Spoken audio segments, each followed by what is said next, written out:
கூறுகவில்லை. கர்த்தரின் வாக்கு மாறிடாதே, சுத்தர்களாய் மாறிடவே சுதனருள் புரிந்தனரே. சுத்தர்களாய் மாறிடவே சுதனருள் புரிந்தனரே.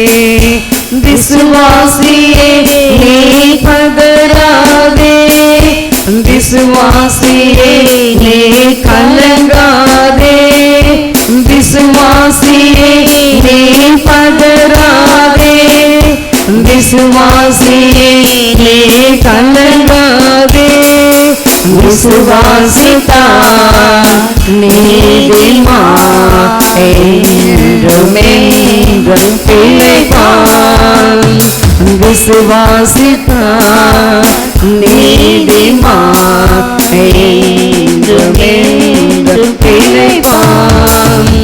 திருச்சபையே கிரியை செய்வான், தேவ அன்பில் பெருகிடுவான். திருச்சபையே கிரியை செய்வான், தேவ அன்பில் பெருகிடுவான். தலைமுறையாய் தலைமுறையாய் தழைத்திட அருள் புரிவாய். தலைமுறையாய் தலைமுறையாய் தழைத்திட அருள் புரிவாய். விசுவாசியே நீ பதறாதே, விசுவாசியே நீ கலங்காதே, விசுவாசியே நீ பதறாதே, விசுவாசியே நீ கலங்காதே. விசுவாசித்தால் நீதிமான் என்றும் என்றும் பிழைப்பாய்.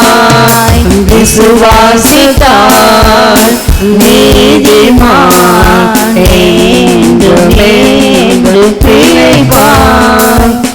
ஆமென். இந்த காலை நேரத்தில் கூட நாம் தியானத்திற்காக எடுத்துக்கொள்ளப்பட்ட வேத பகுதி ஏசாயா தீர்க்கதரிசன புஸ்தகம் 59ஆம் அதிகாரம் 1ஆம் வசனத்தை நாம் வாசிக்கலாம். ஏசாயா 59:1. இதோ ரட்சிக்க கூடாத படிக்கு கர்த்தருடைய கை குறுகி போகவும் இல்லை, கேட்க கூடாத படிக்கு அவருடைய செவி மந்தமாகவும் இல்லை. ஆமென். ரட்சிக்க கூடாதபடிக்கு கர்த்தருடைய கை என்ன செய்யவில்லை? குறுகி போகவும் இல்லை. இந்த காலை நேரத்தில் கூட நாம் கர்த்தருடைய கரத்தை குறித்து நாம் தியானிக்க போகிறோம். இந்த கர்த்தருடைய கரத்தில் முதலாவது குறுகல் கிடையாது. நம்ம எப்பொழுதுமே யாருக்காக ஏதாவது ஒரு பொருள் கொடுப்போமானால் இப்படித்தான் நம்ம எடுத்து கொடுப்போம், இல்லை? ஆனால் கர்த்தர் பாருங்களா, அப்படியே அள்ளி கொடுப்பாரு. நீங்கள் யோசிச்சுருக்கிறீங்களா? நான் யோசிச்சுருக்கிறேன். நம்ம கொடுக்கும்போது கொஞ்சம் நம்ம குடும்பத்துக்கு வேணும், நம்ம பிள்ளைங்களுக்கு வேணும், அடுத்த நாள் வேணும், கொஞ்சம் ஃப்ரிட்ஜில் எடுத்து மறைச்சி வச்சு அதை நல்லா ஸ்டோர் பண்ணி அடுத்த நாள் நம்ம என்ன செய்யலாம், சுட வச்சு சாப்பிட்லாம் அப்படின்னு நம்ம என்ன செய்வோம், கொஞ்சமாக தான் கொடுப்போம். ஆனால் இயேசு அப்படி கிடையாது. அவர் கை எப்படி இல்லை, குறுகி போகவில்லை. அவர் தாராளமாய் நம்ம நீட்டுகிற தேவன். இந்த காலை நேரத்தில் உங்களுக்கு ஏதோ ஒரு தேவை இருக்கலாம். நான் யார்கிட்ட போய் நான் கேட்குறது? யாரும் கொடுப்பாங்க, யாரும் கொடுக்க மாட்டாங்க. யார்கிட்ட போய்கிட்டாலும் இல்லை இல்லைன்னு சொல்லுவாங்க. அவங்க சூழ்நிலையை சொல்லி காட்டிடுவாங்க. எனக்கே இப்படி இருக்குது, அப்படி இருக்குது, இப்படி இருக்குது, அந்த மாதிரி இருக்குது, இந்த மாதிரி இருக்குன்னு. ஆனால் ஏசப்பா கிட்ட நீங்கள் போய் கேட்டு பாருங்களேன். அவருடைய கை எப்படிப்பட்ட கை சொல்லுங்கள்? குறுகாத கை. அவர் நமக்கு அள்ளி கொடுக்குற கை. அவர் கையில் எல்லாமே இருக்குது. ஹல்லேலூயா சொல்லலாமா? ஆமென். 52 வாசிக்கலாமா? ஏசாயா 52.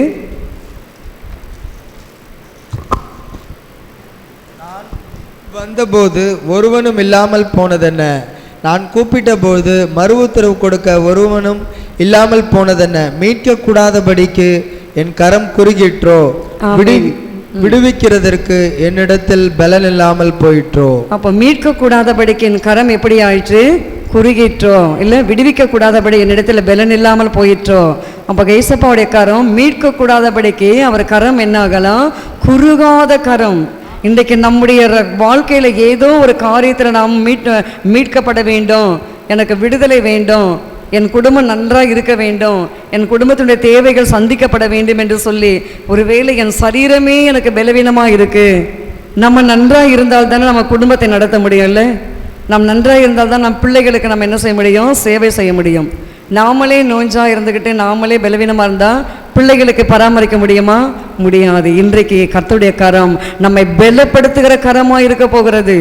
நமக்கு நல்ல ஆரோக்கியம், சுகம், சௌக்கியம் கொடுக்கிறது. ஏனென்றால் அவரிடத்துல குறுகவில்லை, அவர் கை குறுகவே குறுகாது. உங்களுக்கு சுகம் வேண்டுமா, பலன் வேண்டுமா, பணம் வேண்டுமா, உங்களுக்கு ஆரோக்கியம் வேண்டுமா, சௌக்கியம் வேண்டுமா, எது வேண்டுமானால் நீங்கள் என்ன செய்ய வேண்டும், ஏசப்பா கிட்ட நீங்கள் கேட்க வேண்டும். ஹல்லேலூயா சொல்லலாமா? எத்தனை பேர் கேட்குறீங்க? ஒரு சுகவீனம் வந்த உடனே இப்படி போகலாமா, அப்படி போகலாமா, இந்த டெஸ்ட் எடுக்கலாமா, அந்த டெஸ்ட் எடுக்கலாமா. கடந்த வாரமெல்லாம் எனக்கு மயக்கம், தலை சுற்றல், நம்ம போயிடலாம் டாக்டர்கிட்டன்னு வச்சுக்கோங்க. என்ன சொல்கிறீங்க, அந்த டெஸ்ட் எடு, இந்த டெஸ்ட் எடு, எல்லா டெஸ்ட்டும் இல்லாத டெஸ்ட்டெல்லாம் எழுதி கொடுத்துருவாங்க. பணம், ஏன்னா அவங்க படித்த படிப்புக்கு அவங்களுக்கு வேலை வரணும் இல்லையா, அதனால் அதை இதெல்லாம் கொடுத்து மொத்த பணத்தையும் நம்மக்கிட்ட இருந்து வாங்கிடுவாங்க. அதையே நான் கர்த்தர்கிட்ட கேட்டேன், ஏசப்பா பரிகாரி நீங்கள் தானப்பா, பரிகாரம் ஆசா ஆசா மாதிரி, நான் எசேக்கியா மாதிரி உங்ககிட்ட நான் கேட்குறேன், எனக்கு சுகம் கொடுங்க, உங்ககிட்ட இருக்க சுகத்தை எனக்கு தாங்க, நான் சுகமாக இருக்கணும், நான் பலமாக இருக்கணும். இந்த நரம்பு மேலே இந்த கட்டி வந்ததுனால இன்னும் அந்த கட்டி எனக்கு ஒரு மிளகு சைஸில் இருக்குது, என்னால் நிற்கவும் முடியாது, ரொம்ப நேரம் என்னால் நடக்கவும் முடியாது. ஆனாலும் கர்த்தருடைய கிருபை என்னை தாங்குகிறது. ஹல்லேலூயா சொல்லலாமா? அப்போ அவருடைய கரம் என்ன செய்யலை, சுகம் கொடுப்பதற்கு குறுகி போகவில்லை. நம்ம தான் என்ன செய்யறதில்லை, கேட்குறதில்லை. இன்றைக்கி நீங்கள் கேட்குறீங்களா, எனக்கு சுகம் கொடுங்கப்பா, எனக்கு பலன் கொடுங்கப்பா, எனக்கு இத்தனை 1000 தேவைப்படுகிறது, எனக்கு இத்தனை லட்சம் தேவைப்படுகிறது, எனக்கு இந்த மரணக்கட்டு எனக்கு சுற்றி கொண்டு வருகிறது, எனக்கு இந்த மந்திர கட்டு என்னை சுற்றி கொண்டு வருகிறது, என்னை பயமுறுத்தி கொண்டு வருகிறது, தேவையில்லாத விஷயத்தில் நான் எப்படி ஆகிலும் பிசாசு என்னை மாட்டி வைத்து விடுகிறானே, இதிலிருந்து நீங்கள் என்ன பண்ணுங்க, என்னை மீட்டெடுங்க என்று சொல்லி நம்ம என்ன கேட்க வேண்டுமா, தேவனிடத்தில் கேட்க வேண்டும். அப்படி கேட்கும்பொழுது அவருடைய கரம், குறுகாத கரம், நம்மை விடுவிக்கிறதற்கு அவருக்கு வல்லமை இருக்கிறது. நம்ம தான் நிறைய டைமில் கேட்கறது கிடையாது. நம்ம கேட்க, நான் கூட கேஸ் காரியத்தில் கேட்டுக்கொண்டு இருக்கிறேன். கேஸ் எனக்கு ஒரு பெரிய மேட்ரு இல்லைப்பா, அது லேசான காரியம், அதை நீங்கள் என்ன பண்ணுங்க, தூக்கி போடுங்க. நீங்கள் தூக்கி போட்டு எனக்கு ஜெயத்தை கொடுங்க. நம்ம ஏன் அது மேலே போய் சார்ந்துக்கிட்டு பாரப்பட்டு நம்ம கண்ணீர் வடித்து நம்ம பலவீனமாகி நம்ம ஏன் அது மேலே போகணும் இல்லையா? ஏசப்பா கிட்ட கொடுக்கும் பொழுது அவர் குறுகாத கரம், அவர் விடுவிக்க முடியாதபடிக்கு இடத்துல எந்த விதமான இது கிடையாது, விடுவிப்பார். அவர் விடுவிக்கும்படியாகவே நமக்காக அவர் குறுகாத கரம் வைத்திருக்கிறாரு. ஹல்லேலூயா, ஹல்லேலூயா சொல்லலாமா?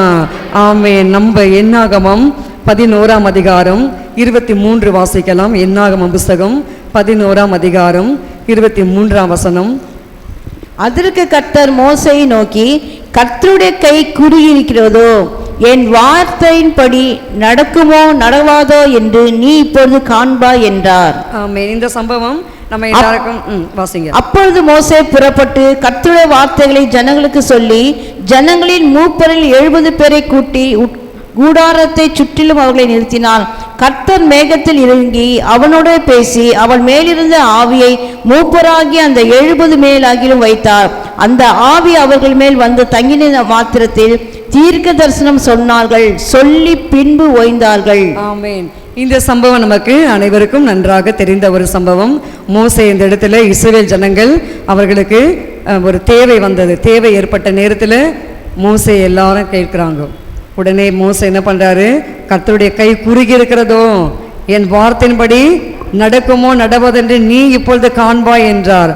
அப்பொழுது மோசே என்ன பண்ணுறதுன்னு தெரியல. இத்தனை ஜனங்களுக்கு ஆடு மாடுகளை வெட்டி போட்டாலும் அந்த ஜனங்களுக்கு கொடுக்க முடியாது. இறைச்சி கேட்குறாங்க, நாங்கள் சாப்பிட்றதுக்கு எங்களுக்கு நல்ல ருசிகரமான இறைச்சி கொடுங்க, நான்வெஜ்ஜி கொடுங்க.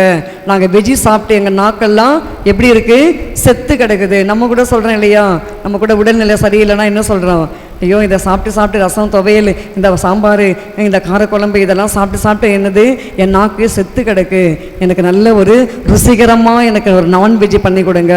எனக்கு நல்ல காரம் போட்டு எனக்கு பிரியாணி கொடுத்தா சாப்பிட்டா நல்லா இருக்குமே அப்படி நம்ம நினைக்கிறோம் தானே. அதே போல தான் இஸ்ரவேல் ஜனங்கள் கூட அவர்கள் நினைத்தார்கள், கேட்டார்கள், மோசேக்கு விரோதமாக முறுமுறுத்தார்கள்.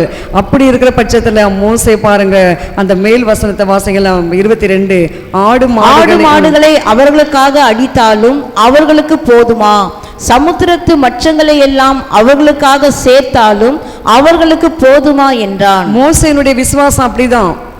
ஆடு மாடுகள் அடிச்சா போதுமா, சமுத்திரத்துல மச்சங்கள் எல்லாம் அவர்களுக்கு சேர்த்தால் போதுமா? ஆனா தேவனுடைய விசுவாசம் பாருங்க பெரியது. நாம் இந்த காலை நேரத்துல கூட நீங்க நம் விசுவாசத்தை யார் மேல வைக்க போறோம்? இல்ல நம் நம்பிக்கை யார் மேல வைக்கலாம்? படிக்கிற பிள்ளைங்க நம்ம நம்பிக்கை யார் மேல வைக்கலாம்?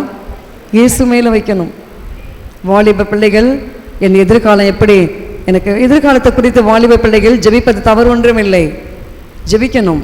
வாலிப தம்பிமார்கள், தங்கைமார்கள் என்ன செய்ய வேண்டும்? எதிர்காலத்துக்காக எனக்கு வரப்போகிற கணவர் எப்படி இருப்பார், எனக்கு வரக்கூடிய மனைவி எப்படி இருக்கணும், நல்லா படிச்சிருக்கணும், நல்லா பைபிள் வாசிக்கணும், நல்லா பாடணும், இப்படி தான் நம்ம விரும்பணும். நல்லா அழகாக இருக்கணும், நல்லா நீட்டாக இருக்கணும், ஒயிட்டாக இருக்கணும், ஹைட்டாக இருக்கணும். அது கொட்டும். என்ன சொல்கிறீங்க?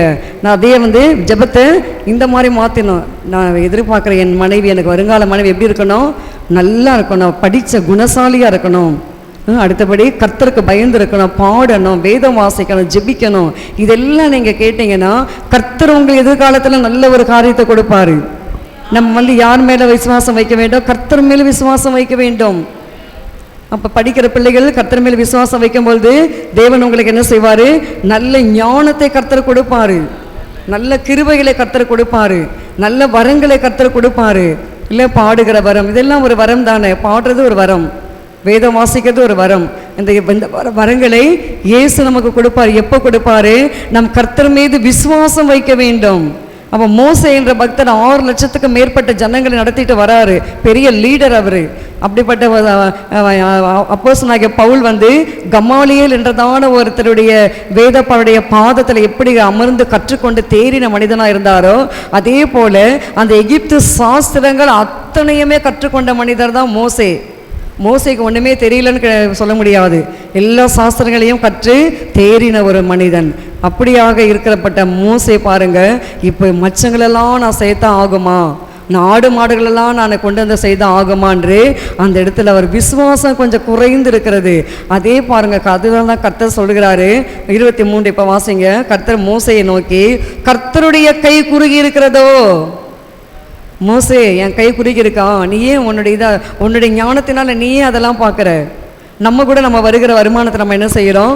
இந்த மாதம் இதை வாங்கணும், இதை வாங்கணும், இதுக்கெல்லாம் எடுத்து வைக்கணும், இதெல்லாம் பண்ணணும் நம்ம கூட நினைக்கிறோம். என்ன சொல்கிறீங்க? அப்படி நினச்சி நம்ம என்ன செய்யணும்? கணக்கு போட்டு தான் நம்ம குடும்பத்தை நடத்துகிறோம். அதையே நீங்கள் கொஞ்சம் வேறு மாதிரி நினச்சி பாருங்களேன், கர்த்தர் கொடுப்பாரு, கர்த்தர் கொடுப்பாரு.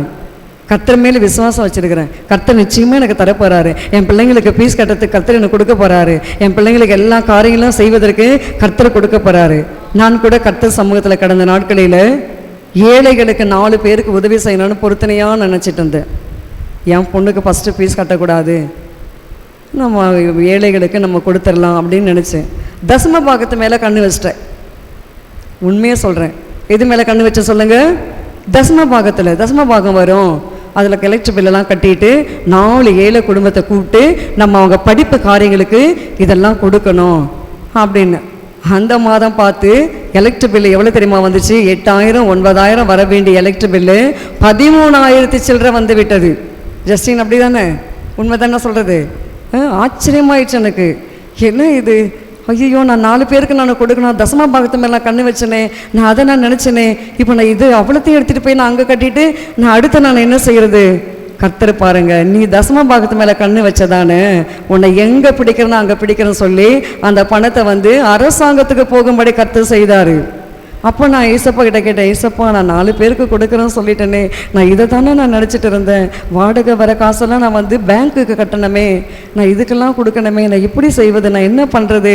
அப்போ நான் தவறு தான், ஆவியானவரே தவறு தான் ஐயா, என்னை மன்னிச்சிடுங்க ஐயா, நான் தசம பாகத்து மேலே என் கண்ணை நான் வச்சது தப்பு தான், நீங்கள் கொடுங்கப்பா, நான் பொருத்தனை பண்ண மாதிரி 4 ஃபேமிலிக்கு நான் உதவி நான் கொடுக்க வேண்டும் அப்படி சொல்லி ஜெபிச்சங்க. என்னுடைய விசுவாசம் எங்கே போச்சு சொல்லுங்கள்? கர்த்தர் மேலே போகாமல் தசம பாகத்து மேலே போயிடுச்சு. இன்றைக்கி உங்கள் விசுவாசம் கூட யார் மேலே இருக்குது? இல்லை? கொஞ்சம் நம்ம யோசித்து பார்க்கலாமா? கொஞ்ச நேரம் நீங்கள் சிந்தித்து பாருங்க. ஒருவேளை நம்ம சம்பாதிக்கிற சம்பளத்து மேலே இருக்கா, அல்லது நம்ம கணவர் மேலே இருக்கா, அல்லது நம்முடைய உறவினர்கள் தருவாங்க, தெரிஞ்சவங்க தருவாங்க, இவங்க தருவாங்க, அவங்க தருவாங்கன்னு அது மேலே இருக்கா? யாரும் கொடுக்க மாட்டாங்க. மோசே அப்படி தான் செஞ்சார். தன் ஞானத்தினால் அவர் அப்படியே யோசிக்கிறாரு. அந்த கடலில் இருக்கிற மச்சங்களை எல்லாம் கூட்டி சேர்த்தாலும் இந்த 6 லட்சத்துக்கு மேற்பட்ட ஜனங்களுக்கு நான் இறைச்சி கொடுக்க முடியுமா?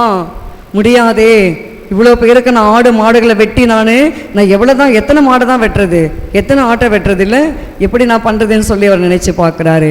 அப்போ தான் கர்த்தர் சொல்ல, மோசே என் கரம் குறுகி போயிற்றோ, என் கரம் குறுகலப்பா, நீ என்னிடத்துல கேளு, நான் கொடுக்குறேன்.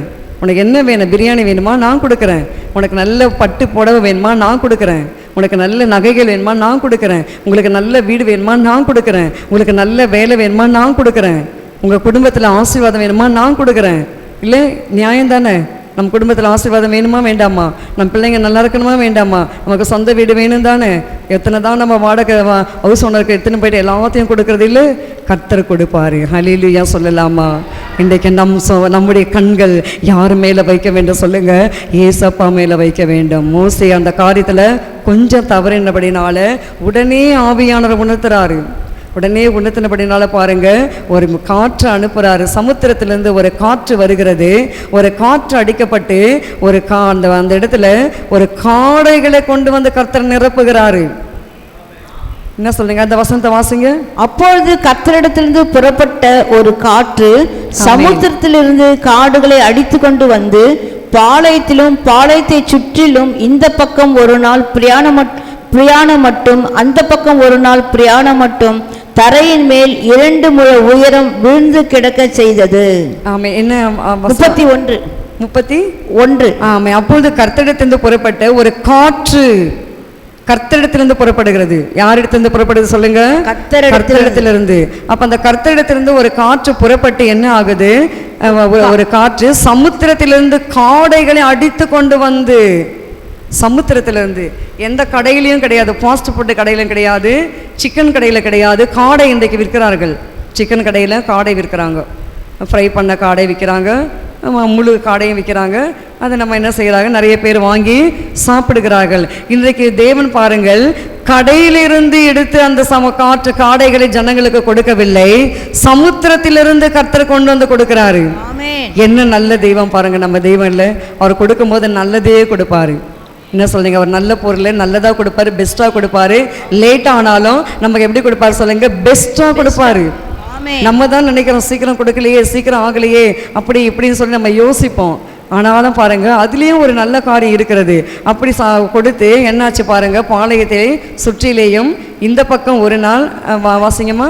அந்த கர்த்தரிடத்திலிருந்து புறப்பட்ட ஒரு காற்று சமுத்திரத்திலிருந்து காடுகளை அடித்து கொண்டு வந்து பாளையத்திலும் பாளையத்தை சுற்றிலும் இந்த பக்கம் ஒரு நாள் பிரயாணம் மட்டும் அந்த பக்கம் ஒரு நாள் பிரயாணம் மட்டும் தரையின் மேல் 2 முழ உயரம் விழுந்து கிடக்க செய்தது. 2 முழ உயரம் விழுந்து கிடக்க செஞ்சிருக்காரு.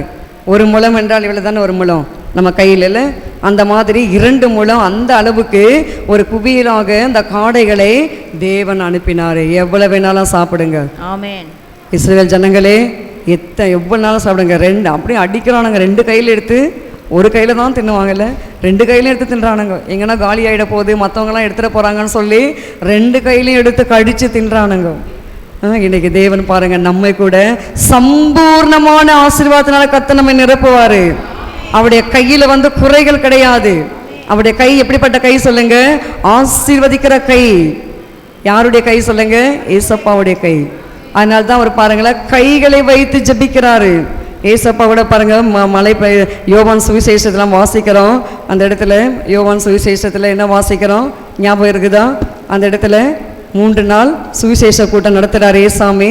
அப்போ நடத்தின்னு இருக்கும்போது அவங்களுக்கு லேட் ஆகிடுச்சு, இவங்களுக்கு பசியாக இருக்காங்க, ஆகாரம் கொடுக்கணும், இவங்களுக்கெல்லாம் என்ன பண்ணுறது ஏது பண்ணுறதுன்னு சொல்லி சீஷர் இடத்துல கேட்குறாரு. பிலிப்பு கிட்ட தான் முதல்ல கேட்குறாருன்னு நினைக்கிறேன். தெரிஞ்சா அது எடுங்க. யோவான் சுவிசேஷம்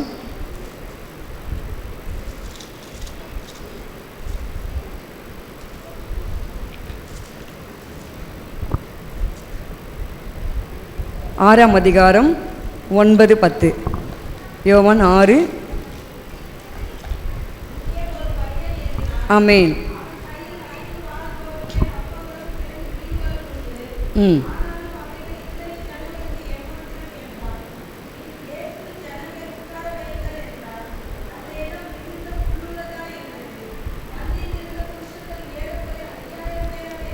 போதும். பந்தி இருந்த புருஷர்கள் எத்தனை பேர் இருந்தாங்க? ஏறக்குறைய 5000 பேர் இருந்தார்கள். அங்கே இஸ்ரவேல் ஜனங்கள் புருஷர்கள் மாத்திரம் எத்தனை பேர் இருந்தாங்க?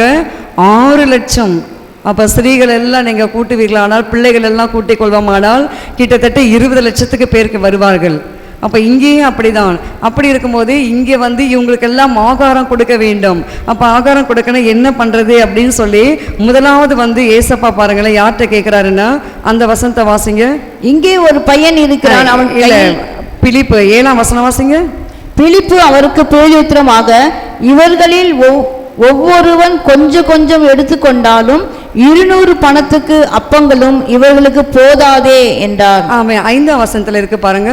இயேசு தம்முடைய கண்களை ஏறெடுத்து திரளான ஜனங்களை தம்மிடத்தில் வருகிறதை கண்டு பிலிப்புவை நோக்கி, இவர்கள் சாப்பிடத்தக்கதாக அப்பங்களை எங்கே கொள்ளலாம் என்று கேட்டார். ஆமென். பிலிப்புவை பார்த்து இயேசு கேட்கிறாரு, இவங்கெல்லாம் சாப்பிடறதுக்கு நம்ம அப்பங்களை எங்கே கொள்ள வேண்டும்?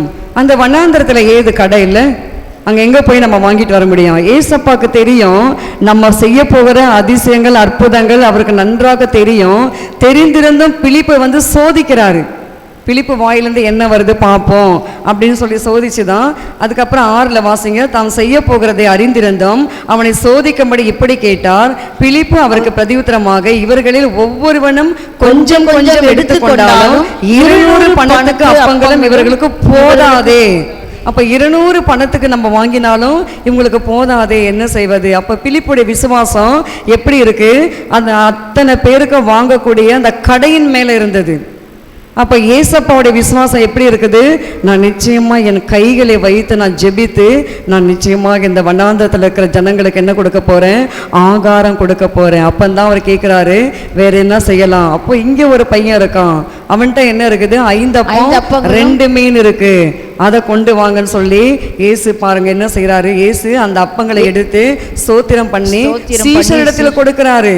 அப்ப இன்னைக்கு நம்முடைய வாழ்க்கையில கூட பாருங்கள், குறைகள் என்றதான ஒரு பாதை நம்ம நடத்தும் பொழுது நம்ம கூட என்ன செய்ய வேண்டும்? சோத்திரம் பண்ண வேண்டும். இயேசு பார்த்தீங்களா, அந்த இடத்துல குறை வந்ததுன்னு சொல்லி தெரிஞ்ச உடனே சோத்திரம் பண்றாரு. பக்தன் அருமையான 11 என்னம்மா 11 ஆமா வாசிங்க. இயேசு அந்த அப்பங்களை எடுத்து ஸ்தோத்திரம் பண்ணி சீஷர்களிடத்தில் கொடுத்தார். சீஷர்கள் பந்தி இருக்கிறவர்களுக்கு கொடுத்தார்கள். அப்படியே மீன்களையும் அவர் எடுத்து அவர்களுக்கு வேண்டிய மட்டும் கொடுத்தார். ஆமென். போதும். அப்போ பாருங்க, அருமையான கர்த்தருக்குள் நித்திரை அடைந்த பரிசுத்தமான ஐயா மோசஸ் ராஜையா, ஒரு நல்ல ஒரு பாடகர், நல்ல ஒரு பாஸ்டர், கர்த்தருக்காக பிரகாசமாக இருந்தவர். இன்றைக்கு அவர் இங்கே இல்லை, மகிமையில் இருக்காரு. ஐயா ஒரு பாட்டை எழுதிப்பாரு. சோத்திரம் பண்ண என் உபத்திரம் போச்சு, துதித்து பாடின என் தரித்திரம் போச்சு. சோத்திரம் பண்ண என் உபத்திரம் போச்சு, துதித்து பாடின என் தரித்திரம் போச்சு. அல்லேலூயா அல்லேலூயா நான் ஆடி பாடுவேன், அல்லேலூயா அல்லேலூயா நான் ஆடி பாடுவேன். ஸ்தோத்திரம் பண்ண என் உபத்திரம் போச்சு, துதித்து பாடின என் தரித்திரம் போச்சு. அப்ப பாருங்க, நம் வாழ்க்கையில வந்து நம் உபத்திர பாதை மாற வேண்டுமானால் நம்ம என்ன செய்ய வேண்டும் சொல்லுங்க? ஸ்தோத்திரம் பண்ணு. அதுதான் நம்ம செய்கிறோமா? உபத்திரம் வந்த உடனே, கஷ்டம் வந்தோடனே யார்கிட்ட போகலாம், எங்கே போகலாம்? ப்ளீஸ் கொஞ்சம் கடனுக்கு ஒரு 10,000 ரூபாய் கொடுங்களேன், நான் அப்புறமா நான் கொடுத்துட்றேன், தயவுசெய்து கொடுத்துருங்களேன், கொஞ்சம் தண்டலுக்காவது வாங்கி கொடுத்துருங்களேன், இது என்னென்னமோ சொல்கிறாங்க வட்டி, அதுக்கெல்லாம் கொஞ்சம் வாங்கி தந்துடுங்களேன் அப்படின்னு நம்ம என்ன செய்கிறோம்? நாம் அநேகரை நாடி ஓடி போகிறோம். ஆனால் நம்ம வாழ்க்கையில் உபத்திரம் வரும்பொழுது, குறைகள் வரும்பொழுது உட்கார்ந்து நீங்கள் மணிக்கணக்காக சோத்திரம் பண்ணி பாருங்கள், நீங்கள் இருக்கிற இடத்திலே உங்கள் தேவைகள் எல்லாம் ஓடி வந்துவிடும். என் வாழ்க்கையில் நிறைய நான் அனுபவிச்சிருக்கிறேன். ஐயா வாழ்க்கையில், ஆன்டி வாழ்க்கையில் நிறைய அனுபவிச்சிருக்காங்க. அவங்க கிட்ட தான் நான் கற்றுக்கொண்டேன். எனக்கு தெரியாது, எனக்கு இயேசுலாம் யாருன்னே தெரியாது, எனக்கு ஜெபிக்க தெரியாது, எனக்கு ஆவின் அபிஷேகம் தெரியாது, எனக்கும் இயேசுக்கும் சம்மந்தமே இல்லை. நாங்கள்லாம் தீச்சட்டி எடுக்கிற குடும்பம். எங்கள் குடும்பமெல்லாம் வந்து கரகம் எடுக்கிற குடும்பம். எங்கள் குடும்பம் வந்து காவடி எடுக்கிற குடும்பம். அந்த மாதிரி இருக்கிற குடும்பத்தில் எனக்கு ஜெபம்னா என்னன்னு தெரியாது, வேதம் பண்ண தெரியாது, எனக்கு ஃபாஸ்டிங்லாம் என்ன தெரியாது. ஆனால் இயேசு கற்றுக் கொடுத்தாரு. குறைகள் வரும்போது நம்ம என்ன செய்ய வேண்டும் சொல்லுங்கள்? ஸ்தோத்திரம் பண்ண வேண்டும். ஏன் சொல்லுங்க? அவருடைய கை குறுகாத கை. நீங்க ஸ்தோத்திரம் பண்ண பண்ண ஏசப்பாவுடைய கரம் குறுகாத கரம். நம்முடைய தேவைகள் எல்லாம் அவர் அனுப்பி கொடுத்துருவாரு. எத்தனை பேர் ஸ்தோத்திரம் பண்றீங்க? இல்ல, தேவைகளுக்காக ஸ்தோத்திரம் பண்றீங்களா? கஷ்டம் வரும்போது ஸ்தோத்திரம் பண்றீங்களா? நான் ஒரு கேஸ்ல மாட்டிக்கிட்டேனே, நான் இதுல மாட்டிக்கிட்டேனே, நான் அதுல மாட்டிக்கிட்டேனே, எனக்கு உபத்திரம் வந்துருச்சு, எனக்கு வியாதி வந்துருச்சு. இருக்கட்டும், எது வந்தாலும் நீங்க நன்றாய் உட்கார்ந்து ஸ்தோத்திரம் பண்ணி பாருங்கள். நீங்க சோத்திரிக்க உங்க வாழ்க்கையில கிருபை பெருகும்.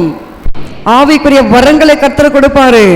இன்றைக்கு நிறைய பேருக்கு இந்த விஷயம் தெரியனால்தான் எல்லா இடத்துக்கும் ஓடுறாங்க. இவங்க மந்திரம் கட்டு உடைப்பாங்களா, அவங்க மந்திரம் யாருமே உடைக்க மாட்டாங்க. மந்திரம் கட்டெல்லாம் ஏசப்பா தான் உடைப்பாரு. என்ன சொல்றீங்க? அவர் தான் எல்லாம் சகலமும் செய்கிற தேவன். அவர் தான் எல்லா கட்டுகளையும் உடைக்கிற தேவன். நீங்கள் எங்கே போனாலும் ஏது போனாலும் யாரும் ஒன்றும் செய்ய முடியாது.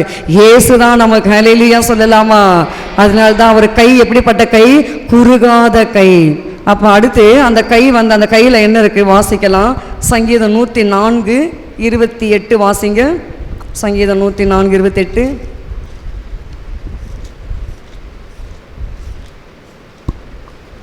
நீர் கொடுக்க அவைகள் வாங்கிக் கொள்ளும், நீர் உம்முடைய கையை திறக்க அவைகள் நன்மையால் திருப்தியாகும். ஆமென். நீர் கொடுக்க அவைகள் என்ன செய்யுமா? வாங்கிக் கொள்ளும். அப்ப நீர் கொடுக்கண்டா இயேசு கொடுப்பாரு, அவைகள் வாங்கிக் கொள்ளும். அடுத்து நீர் உம்முடைய கையை திறக்க அவைகள் நன்மையால் திருப்தியாகும். ஆமென். கையை திறக்கும் பொழுது நன்மையினால திருப்தியாகும்.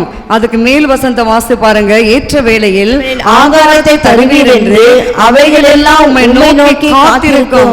ஒரு பறவைகளுக்கே அந்த ஞானம் இருக்கும் பொழுது படைத்த தேவன் 6 அறிவு படைத்தவர். நமக்கு 6 அறிவு இருக்கு இல்லையா? நமக்கு எவ்வளவு ஞானம் இருக்க வேண்டும்? பறவைகள் என்ன செய்கிறது? கர்த்தர் கொடுப்பாரா, அவர் கையை திறப்பாரா என்று சொல்லி அந்த பறவைகள் எல்லாம் ஆவலோடு எதிர்பார்த்து கொண்டிருக்கிறது. இன்றைக்கு பிரியமானவர்கள், நானும் நீங்களும் என்ன செய்ய வேண்டும்? நமக்கு கர்த்தர் கொடுப்பாரா, அவர் கையை திறப்பாரா, அவர் கையிலிருந்து நமக்கு நன்மை வருமா? அந்த நன்மை எப்படிப்பட்ட நன்மையா இருக்கும் சொல்லுங்க? திருப்தி அடைக்கக்கூடிய ஒரு நன்மையா இருக்கும். ஏசாயா 58:11 வாசி பாருங்கள். ஏசாயா 58:11. அவர் கையினால வருகிறது நமக்கு எப்படி இருக்கும்? திருப்தியாக இருக்கும். கர்த்தர் நித்தமும் என்னை நடத்தி மகா வறட்சியான காலங்களில் உன் ஆத்துமாவை திருப்தியாக்கி உன் எலும்புகளை நீளமுள்ளதாக்குவார். நீ நீர்ப்பாய்ச்சலான தோட்டத்தை போலவும் வற்றாத நீரூற்றை போலவும் இருப்பாய்.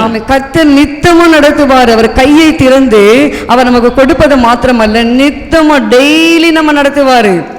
மகா வறட்சியான காலங்கள் நம்ம ஆத்துமாவை என்ன செய்வாராம்? திருப்தி ஆக்குவாரு. வறட்சியே நம்மளால தாங்க முடியாது இல்ல? இதுல வேற மகா வறட்சி அப்படின்னா என்ன அர்த்தம்? குடிக்க கூட தண்ணி இருக்காது. அந்த மாதிரி ஒரு மகா வறட்சி. இன்னைக்கு டெல்லி கேபிட்டல், நம்ம இந்தியாவுடைய கேபிட்டல் டெல்லி, தெரியும் தானே? படிக்கிற பிள்ளைங்க கரெக்டா சொல்றது. அந்த டெல்லியினுடைய தலைநகரத்துல குடிக்க தண்ணி கிடையாது, பஞ்சம். நீங்க நியூஸ்ல பார்த்துருப்பீங்க. ஒரு பெரிய லாரியில அத்தனை ஃபேமிலியும் ஓசை போட்டு எல்லாரும் ஒரே டைமில் எடுத்துக்கிறாங்க. ஏன்னா அவ்வளோ பஞ்சம், குடிக்க தண்ணி கிடையாது. இன்றைக்கு நம் வாழ்க்கையில் கூட பாருங்கள், கர்த்தர் திருப்தியான வாழ்க்கையை கர்த்தர் கொடுப்பாரு. நம்ம வீட்டில் எப்போதும் கார்பரேஷன் தண்ணி வந்துக்கிட்டே இருக்குது இல்லை? வருதுங்களா இல்லையா நம்ம ஏரியாவில்? ஆமாம், கர்த்தர் கொடுக்குற ஒரு ஆசீர்வாதம். போர்வெல் வாட்டர் வருதா இல்லையா? தடுக்கி விழுந்தா மினரல் வாட்டர். எங்கே பாரு, நீங்கள் கடையில் போய் பாருங்கள், 20 ரூபா கொடுத்தீங்கன்னா தண்ணி வந்துடுது, 25 ரூபா கொடுத்தா தண்ணி வருது, 30 ரூபா கொடுத்தா தண்ணி வருது. ஏன்? ஆசீர்வதிக்கிற கரம். நம்முடைய தமிழ்நாட்டை கர்த்தர் ஆசீர்வதித்திருக்கிறாரு. இன்றைக்கு டெல்லியில் அந்த வறட்சியே, டெல்லியில் பயங்கரமான பாவங்கள் பெருகி இருக்கிறது, கர்த்தருடைய கோபாக்கினை. அதனால தான் அங்கே வறட்சி, குடிக்க கூட தண்ணி இல்லாத. இன்றைக்கு நம் வாழ்க்கையில் அப்படி இல்லை பிரியமானவர்களே. நம் வாழ்க்கையில் ஏசப்பாவுடைய கரம் எப்படி இருக்கு சொல்லுங்க? திருப்தி செய்கிற கரமாக இருக்கிறது. போதும்ப்பா, நல்லா இருக்கு, இந்த மாதம் சம்பளம் எனக்கு போதுமானதாக இருந்தது, எவ்வளோ தேவையெல்லாம் போயிட்டு எனக்கு மிச்சம் இருக்குது, நான் மிச்சத்தை என்ன பண்ணியிருக்கேன்னு நான் சேர்த்து வச்சிருக்கிறேன். சொல்கிறீங்களா இல்லையா? சொல்லலைன்னு சொன்னால் இனிமேல் சொல்ல கற்றுக்கொள்ளுங்கள். இனிமேல் கர்த்தர் உங்களை நடத்துவார், உங்களை நித்தமும் நடத்துவார், உங்களை திருப்தியாக நடத்துவார், போதுமானதாக நடத்துவார். வேலனே இல்லை, சுகமே இல்லை, பணமே இல்லை, கேஸே இல்லை. கேஸ் மேலே கை வச்சு ஜெபம் பண்ணுங்க, கேஸ் வந்துக்கிட்டே இருக்கும். நீங்கள் வச்சு பாருங்களேன், நீங்கள் கேஸை போடும்போது ஒரு சாக் பீஸு, சின்ன துண்டு சாக் பீஸை தண்ணியில் நனைச்சி ஒரு டேட்டை போட்டு நீங்கள் அதை வச்சு நீங்கள் ஜெபம் பண்ணிகிட்டே வாங்க, ஒரு மாதமெல்லாம் உங்களுக்கு கேஸ் வரும். எனக்கு வருது. வேணும்னா நீங்கள் வந்து என் கேஸை பாருங்கள். இவ்வளோ பேர் என்ன ஆண்டி சிஸ்டர், இவ்வளோ பேருக்கு நீங்கள் நான் ஒரு நாளைக்கு எப்படி பார்த்தாலும் ஒரு 1 kgக்கு மேலே தான் நான் ரைஸ் வடிப்பேன். ஏன்னா வரவங்கெல்லாம் நான் கொடுப்பேன். நாங்கள் மட்டுமே சாப்பிடணும்னு நாங்கள் நினைக்க மாட்டோம். அந்த நேரத்துக்கு யார் வந்தாலும் நாங்கள் எல்லாம் ஃபேமிலியாக உட்காந்து சாப்பிட்ருவோம். அது என்னுடைய பழக்கம். அது நான் மறைச்செல்லாம் இங்கே இவங்களுக்கு கொடுக்கக்கூடாது அப்போல்லாம் கிடையாது. நான் நிறையா தான் நான் சமைப்பேன். எல்லாமே அப்பப்போ நாங்கள் டீ போடுறோம், இது பண்ணுறோம், டிஃபன் செய்கிறோம், எல்லாமே தான் செய்து கொண்டு வருகிறோம். ஏன் சொல்லுகிறேன்னு சொல்லுங்கள், திருப்தி. தேவனுடைய கருத்தில் என்ன இருக்குது சொல்லுங்கள், திருப்தி இருக்குது. இன்றைக்கு உங்கள் வாழ்க்கையில் திருப்தி இருக்கா? அரிசி வாங்கி கொட்டி அரிசியை கொட்டுறீங்களா இல்லை அப்படியே பேக்கோட வைக்கிறீங்களா தெரியல. சில குடும்பங்கள்லாம் அரிசி வாங்கிட்டு பேக்கோட வச்சுப்பாங்க. அதெல்லாம் நல்ல குடும்பம் கிடையாது, நல்ல பழக்கம் கிடையாது. அரிசி வாங்கிட்டு வந்தவொடனே ஒரு பாத்திரத்தை வச்சுக்கோங்க, கட் பண்ணுங்க, கொட்டுங்க, கையை வச்சு ஜெபம் பண்ணுங்க. நீங்கள் எடுக்கும் போதெல்லாம் ஜெபம் பண்ணிட்டே அரிசி எடுங்க. 2 டம்ளர் எடுக்கிறீங்களா, 3 எடுக்கிறீங்களா, 4 எடுக்கிறீங்களா, சோதனை சொல்லிவிடுங்க. எடுத்துட்டு ஒரு பிடி கொஞ்சோண்டு ஒரு ஸ்பூன் ரைஸ் எடுத்து ஒரு பாத்திரத்தில் போட்டு வைங்க. ஏழைங்களுக்கு கொடுங்க. கர்த்தர் செய்வார், கர்த்தர் கொடுக்கும்படி செய்வார். திருப்தியான வாழ்க்கையை கர்த்தர் கொடுப்பார். எல்லாவற்றிலும் நீங்கள் செய்து பாருங்கள். கடந்த வாரத்தில் நான் உட்காந்து மதியான டைமில் நான் உட்காந்து பைபிள் வாசிட்டு இருக்கிறேன். ஒரு சகோதரி என்னை பார்க்க வந்தாங்க. அம்மா, எங்கள் மகளுக்கு இன்சென்டிவ் அப்படின்ட்டு ஒன்று லாபம் வந்துச்சு, 3000 வந்துச்சு. அதில் நான் வந்து என்ன பண்ணுறேன், உங்களுக்கு அரிசி, எண்ணெய், பருப்பு இந்தாங்க 200 ரூபாய் காணிக்க. ஹல்லேலூயா சொல்லலாமா? இல்லை, நம்ம ஏழைகளுக்கு கையை திறக்கும் போது இயேசு நம்முடைய கை குறுகாத கை நம்மளை தேடி வந்து கொண்டு இருக்குதுங்க. அருமையான ரைஸ், 10 கிலோ ரைஸ் இன்னும் வச்சுருக்கிறேன். கர்த்தர் கொடுப்பாரு. நம்ம ஏழைங்களுக்கு கொடுக்க கொடுக்க நம்ம என்ன செய்ய முடியும், நம்ம திருப்தியான வாழ்க்கையில் கர்த்தர் நடத்தி கொண்டே வருவார். நாமளே சாப்பிட்டுட்டு நாமளே காலி பண்ணிட்டு எல்லாத்தையும் கழுவி மூடி வச்சுட்டு சோத்திரம் ஆத்திரம் ஆமேன் படுத்து தூங்கிட்டா ஒன்றுமே இல்லை. கர்த்தர் என்ன செய்ய மாட்டாரு, அவருடைய கையை நமக்கு திறக்க மாட்டாரு. ஹல்லேலூயா சொல்லலாமா?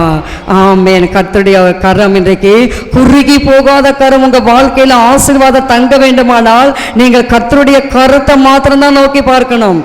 நிறைய இருக்கு. நான் கொண்டு வந்த 2 தலைப்பு கொண்டு வந்தேன். 1 நேரம் ஆயிடுச்சு. கர்த்தர் நமக்கு சமயம் கொடுப்பாரானால் அடுத்த வாரம் மீதி நாம் தியானிக்கலாம். அதை வாசித்து பாருங்கள். சங்கீதம் 145:16, 145:16.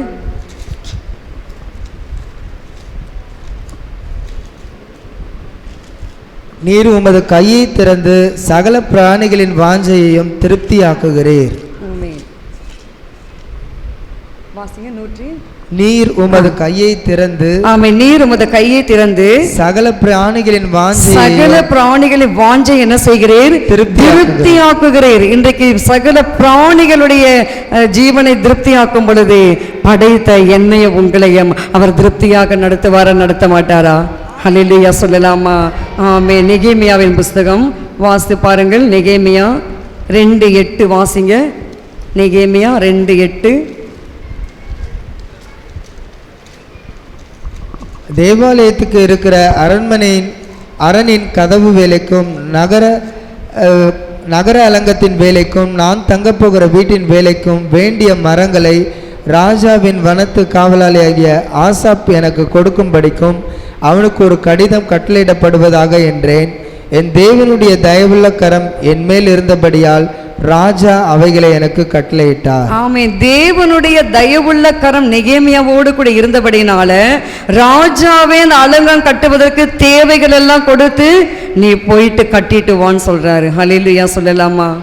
ஒரு புறஜாதியான ராஜாங்க, பாபிலோன் தேசத்து ராஜா. அவர் நம்முடைய கர்த்தருடைய பிள்ளைகளுக்கு அவர் கையை திறந்து கொடுக்கும் பொழுது நம்முடைய ராஜாதி ராஜா, நம்முடைய கர்த்தாதி கர்த்தா, சர்வ வல்லமையுள்ள தேவன் நம் பிள்ளைகளுக்கு கொடுப்பாரா, கொடுக்க மாட்டாரா? நிச்சயமாக கொடுப்பார். தயவுள்ள கரம். இந்த காலை வேளையில ஏசப்பாவுடைய தயவுள்ள கரம் உங்களை ஒவ்வொரு மீது இருக்கிறபடினால உங்களுடைய தேவைகள் எல்லாம் நெகேமியாவுக்கு எப்படி ராஜாவே கொடுத்து அனுப்பினாரோ அதே மாதிரி நம் குடும்பமுடைய தேவைகளை கர்த்தரே நமக்கு அனுப்பி கொடுப்பாரு. திருமணம் வச்சிருக்கீங்களா? பயப்படாதீங்க. வீடு கட்டணும்னு நினைக்கிறீங்களா? பயப்படாதீங்க. நிலம் வாங்கணும்னு நினைக்கிறீங்களா? பயப்படாதீங்க.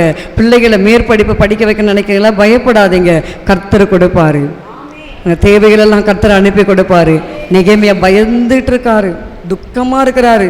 ராஜா என்ன சொல்லுவாரோ ஏது சொல்லுவாரோ தெரியலையே அப்படின்னு துக்கமாக இருக்கார். அப்போ ராஜா கேட்குற நெகேமியாவை, ஏன் நீ துக்கமாக இருக்க? அந்த வாசிக்கிறோம் இல்லையா, 2ஆம் அதிகாரம் வாசிங்க,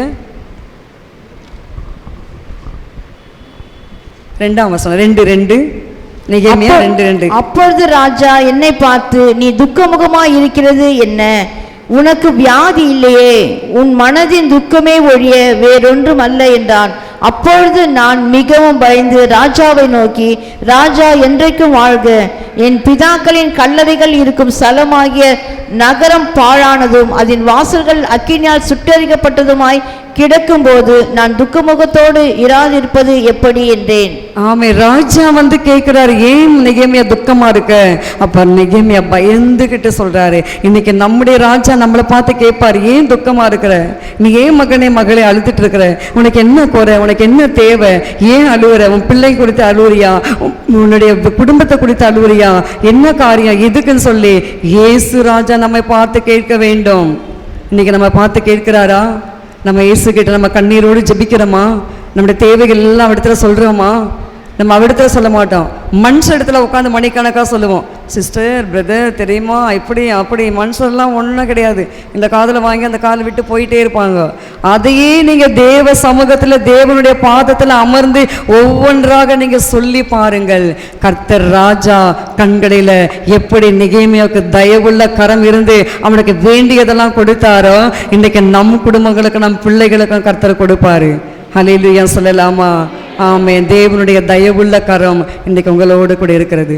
தேவனுடைய குறுகாத கரம் இன்றைக்கு உங்களோடு கூட இருக்கிறது. தேவனுடைய நன்மை செய்கிற கரம் இன்றைக்கு உங்களோடு கூட இருக்கிறது. ஹல்லேலூயா. திருப்தியாக்குற கரம், நம் குடும்பத்தில் திருப்தி, நம் குடும்பத்தில் சமாதானம், நம் குடும்பத்தில் எல்லா ஆசீர்வாதம். பணம் இல்லையே என்று யாரெல்லாம் கலங்கிட்டு இருக்கிறீங்களோ அவங்களுக்கெல்லாம் கர்த்தர் கொடுக்க போறாரு. அவர் பரலோக வங்கியிலிருந்து நமக்கு வேண்டியதெல்லாம் கர்த்தர் கொடுக்க போறாரு. நான் அப்படி தான் கலங்கிட்டு இருந்தேன், என்ன செய்யறது ஏது பண்ணுறது அப்படின்னு சொல்லி. போன வாரம் கூட என்னிடத்துல எந்த காசும் கிடையாது, எல்லா காசும் நான் அப்படியே சோத்திரம் பண்ணிகிட்டே இருந்தேன். ஏசப்பா, நான் வெறுமையாக இருக்கிறேன், எனக்கு நீங்கள் என்ன பண்ணீங்க, ஏதாவது எனக்கு உதவி அனுப்பித்தாங்க. திடீர்னு ஒரு மகள் கால் பண்ணி, அம்மா நான் தசமபாகம் அனுப்பியிருக்கிறேம்மா கூகுள் பேயில். அப்படியா? சோத்திரையா, நன்றி அப்பா. பார்த்தீங்களா, தசமபாகம். அந்த மகள் ஆலயத்துக்கு வர முடியாத ஒரு சூழ்நிலை. போன மாதம் அந்த அம்மா வேலைக்கு போனதில் கர்த்தர் பாருங்க, அது உண்மை, அந்த உண்மையை தான் கர்த்தர் பார்க்குறாரு. நம்ம சபைக்கு வரலையே, நம்ம ஏன் கொடுக்கணும் அப்படின்னு நினைக்கக்கூடாது இல்லை. அதனால் பாருங்கள், அந்த மகள் மூலமாக கர்த்தர் தேவைகளை சந்திச்சார். ஒவ்வொரு நாளும் கர்த்தர் சந்திக்கிறாரு. கடந்த வாரம் கூட அப்படி தான் நினச்சிட்டே இருந்தேன், என்ன பண்ணுறது. எப்போ கர்த்தருடைய பிள்ளைங்க தசமபாகம் கொடுத்தார்கள். அந்த காசை வைத்துக்கொண்டு சபைக்கு தேவைகளை கர்த்தர் அனுதினமாக சந்தித்து கொண்டு வருகிறாரு. இன்றைக்கு நம் தேவைகளை கர்த்தர் சந்திப்பார். உங்கள் தேவைகளை கர்த்தர் கொடுப்பாரு. உங்களுக்கு என்ன தேவை? உங்களுக்கு எத்தனை லட்சம் வேணும்? நான் கொடுக்க மாட்டேன், இயேசு கொடுப்பாரு. என்ன சொல்றீங்க? உங்கள் பிள்ளைங்களுக்கு சுகம் வேண்டுமா? உங்கள் பிள்ளைங்களுக்கு ஆரோக்கியம் வேண்டுமா? உங்கள் பிள்ளைங்க ஞானமுள்ள பிள்ளைகளாக இருக்க வேண்டுமா? பிள்ளைகளுக்காக நாம் ஜெபிக்கும் பொழுது கர்த்தருடைய கரம், குறுகி போகாத கரம், நம் பிள்ளைகளை பாதுகாக்க அவர் வல்லவராக இருக்கிறார். ஹல்லேலூயா சொல்லலாமா? ஆமென். கர்த்தர் தாமே இதை ஆசீர்வதிப்பாராக. நமக்கு நேரம் அடுத்த சான்ஸ் கர்த்தர் கொடுப்பார் என்று சொன்னால் இதனுடைய தொடர்ச்சியை நாம் இன்னும் ஒரு வாரம் நாம் பார்க்கலாம். கண்களை மூடி நாம் ஜெபிக்கலாம். ஸ்தோத்திரிக்கிறோம் அப்பா, நன்றியோடு உம்மை துதிக்கிறோம் ஐயா. இந்த நல்ல காலை நேரத்தில் கர்த்தாவே, நாங்கள் தியானித்தது போலப்பா, கர்த்தருடைய கை குறுகவில்லையா ஐயா. நீங்கள் கேட்கக்கூடாதபடிக்கு உங்கள் செவி மந்தமாகவில்லைப்பா. எங்கள் வாழ்க்கையில் உம்முடைய கரம், தயவுள்ள கரம், நன்மை செய்கிற கரம், ஆசீர்வதிக்கிற கரம் எங்கள் குடும்பங்கள், ஒவ்வொரு குடும்பங்கள் மீது இந்த காலை நேரத்தில் இருக்கட்டும் ஐயா. தேவைகளோடு வந்திருக்கிற கர்த்தருடைய பிள்ளைகள் தேவைகள் எல்லாம் சந்திங்கப்பா. என்னென்ன காரியங்கள், திருமணம் வைத்திருக்கிற பிள்ளைகளுக்கு எல்லா உதவிகளை நீர் கொடுங்க. படிக்கிற பிள்ளைகளுக்கு ஃபீஸ் கட்ட வேண்டும், அதற்கு வேண்டிய எல்லா உதவிகளும் நீர் கொடுங்க ஐயா. வாடகை கட்ட வேண்டிய பிள்ளைகளுக்கு அந்த உதவிகள் எல்லாம் நீர் கொடுத்து ஆசீர்வதிக்க வேண்டுமா கேட்கிறேன். சபையை ஆசீர்வதிங்க அப்பா. அம்மாவுக்கு நன்றி செலுத்துகிறேன். காத்துக்கொள்ளுங்க, பலப்படுத்துங்க. துதிக்க மகிமையெல்லாம் உமக்கே செலுத்துகிறேன். இயேசுவின் நாமத்தில் பிதாவே, ஆமென். நாம் சேர்ந்து சொல்லுவோம். என் ஆத்துமாவே கர்த்தரை ஸ்தோத்திரி, என் முழு உள்ளமே பரிசுத்த நாமத்தை ஸ்தோத்திரி. என் ஆத்துமாவே கர்த்தரை ஸ்தோத்திரி, கர்த்தர் செய்த சகல உபகாரங்களையும் மறவாதே. ஆமென். ஹல்லேலூயா, ஹல்லேலூயா, ஹல்லேலூயா. ஆமென். God bless you. மாரநாதா, இயேசு சீக்கிரம் வரப்போறார்.